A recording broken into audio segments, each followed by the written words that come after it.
In this Asian century India at 73, जहाँ हम सपना देखते हैं कि हम वर्ल्ड को कहीं ना कहीं लीड करेंगे, वहीं हमारी सोसाइटी एक पैराडॉक्स में फंस कर रह गई है। पूरा इंडिया एक पैराडॉक्स में फंस कर रह गया है। एक ऐसा पैराडॉक्स जिसके अंदर दो टाइप के इंडिया को एग्जिस्ट करते हैं।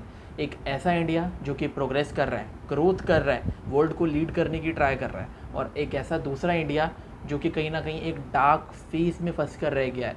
एक ऐसा डार्क फेस जो कि सोसाइटी में एग्जिस्ट तो करता है लेकिन उसके बारे में कोई बात नहीं करना चाहता। सोसाइटी में एग्जिस्ट करता है लेकिन हम उसे इग्नोर करते हैं।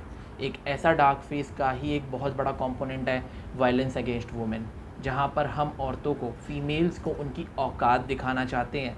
समझ रहे हैं आप? औकात।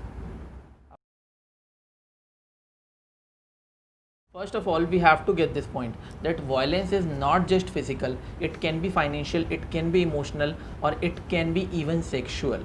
इसके अलावा अगर हम कुछ स्टैट्स की बात करें तो इंडिया में हर तीसरी औरत या फिर हर तीसरी फीमेल के साथ वायलेंस होता है। अब अगर हम इंडिया की पॉपुलेशन देखें then it is near about 135 crore, और इंडिया की 48% पॉपुलेशन फीमेल है। तो अगर हम 48% निकालते हैं 135 करोड़ का, it is near about 65 crore. यानी कि 65 करोड़ औरतें हैं हमारे देश के अंदर, फीमेल्स हैं हमारे देश के अंदर।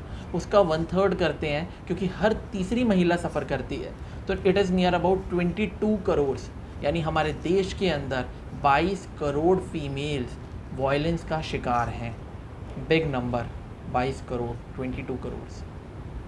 अब ये तो सिर्फ और सिर्फ रिपोर्टेड केसेस हैं। जस्ट थिंक अबाउट कितने अनरिपोर्टेड केसेस होंगे। Due to the pressure of समाज में क्या इज्जत रह जाएगी। Going through the domestic violence act, और ये एक्ट पढ़ने के बाद लगा कि एक्ट कहीं ना कहीं काफ़ी ज़्यादा हार्श है।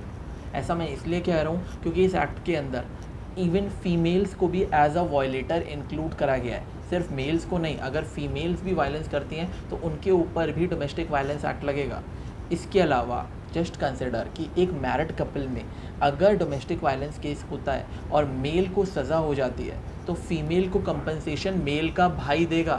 तो आप सोच सकते हैं कि हार्श कितना ज़्यादा है ये एक्ट। लेकिन उसके बाद भी अगर आज हमारे देश के अंदर 22 करोड़ केसेस आ रहे हैं वायलेंस के, तो कुछ ना कुछ तो लैकिंग है। पहला कॉज आता है पेट्रियार्कल माइंडसेट। लड़कों को बचपन से ही सीडियो मैस्कुलिनिटी सिखा दी जाती है। बचपन से ही सिखा दिया जाता है कि उन्हें वुमेंस को डोमिनेट करना है।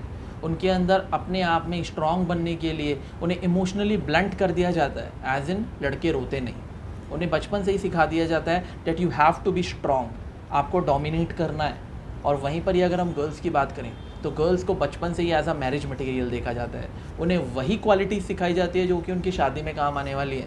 उन्हें सॉफ्ट बनने के लिए बोला जाता है, उन्हें फ्रेजाइल बनने के लिए बोला जाता है। इवन मनुस्मृति के अंदर भी जस्टिफाई किया गया है that a female should be protected by his father before marriage, by his husband after marriage, and by his son at old age. तो आप सोच सकते हैं कि एक फ़ीमेल को बचपन से ही सिखा दिया जाता है कि उसे रिसेसिव रहना है, उसे डिपेंडेंट रहना है। Even our Bollywood justify pseudo masculinity and violence. Kabir Singh movie में आपने ज़रूर देखा होगा, और उसके मेकर्स ने तो ये चीज़ क्लियरली बोली भी है, आप इस क्लिप में देख सकते हैं। If you can't slap, if you can't touch your woman wherever you want, and if you can't slap, you can't kiss, you can't use cuss words, I don't see emotion there.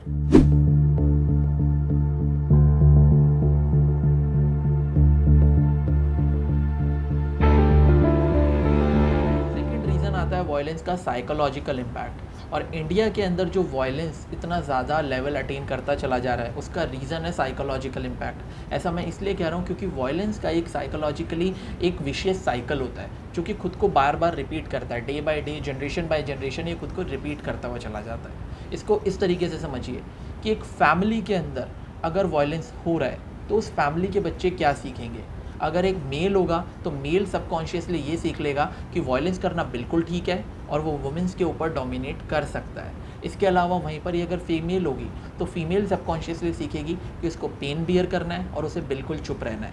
और ऐसे ही बच्चे कहीं ना कहीं आगे चलकर anti social भी हो जाते हैं और हार्श क्राइम करते हैं, बहुत ही घिनौने क्राइम करने लग जाते हैं वो। ऐसा कुछ मूवीज़ में भी दिखाया गया है, लाइक आप मर्दानी 2 देख सकते हैं। इसके अलावा हाफ गर्लफ्रेंड में भी ऐसा दिखाया गया है। अब अगर हम लॉन्ग टर्म सॉल्यूशंस की बात करें तो लॉन्ग टर्म सॉल्यूशन में सबसे पहले हमें वुमेंस को इकोनॉमिकल फ्रीडम देना होगा। इसके अलावा हमें एजुकेशन प्रमोट करनी होगी। ये हो गए हमारे लॉन्ग टर्म सॉल्यूशन। लेकिन वहीं अगर हम शॉर्ट टर्म सॉल्यूशंस की बात करें तो we have to raise a voice against violence, क्योंकि वायलेंस का एक साइकिल होता है।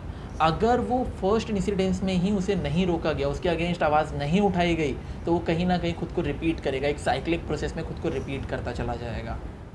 And at last, the current time is for behavioral changes and to redefine masculinity. हमारी जनरेशन के हाथ में हम किस तरीके से आज मैस्कुलिनिटी को रिडिफाइन करते हैं। इसके अलावा this message is for all the males out there. You should be sensitive and you should be emotional. लड़के रोते हुए अच्छे लगते हैं, लेकिन लड़के कभी भी रुलाते हुए अच्छे नहीं लगते।